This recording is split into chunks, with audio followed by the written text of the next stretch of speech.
ทักทายสบายดีออกไหมยามมื้อแลงเนาะผมมีเวลากำลังว่าง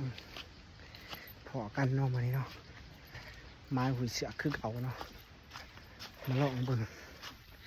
สิเป็นจะได้หลังจากน้ำลงเนาะรอบนี้ฝนก็ตกแห้งน้ำจนล้นตะผัง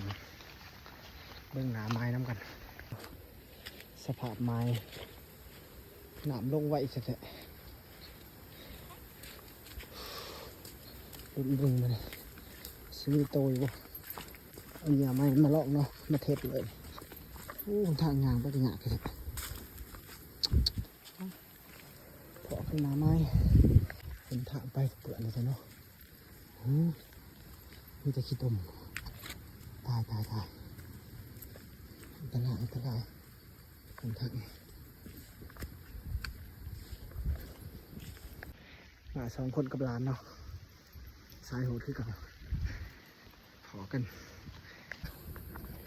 กินเหมือนกันเนาะประกอบอุปกรณ์ก่อนเนี่ยมันมีมา3แบบมันเห็ดเงี้ยใหม่เนาะ3แบบมาลองดูตัวใดมันจะเกิดผลดีกว่ากันตอนนี้ยังบ่หูเนาะตัวใดดีบ่ดีลองมาลองกันก่อนจัดไปยังบ่หูตัวใดสิดีบ่ดีต้องเอาประเทศตรงความเป็นจริงเนาะ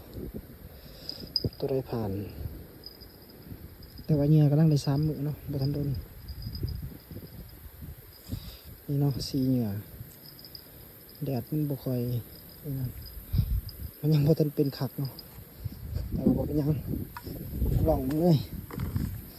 เอาไปกันไปแล้วมีโตเป็นเหมือนกันเนาะมันจะเป็นยังไง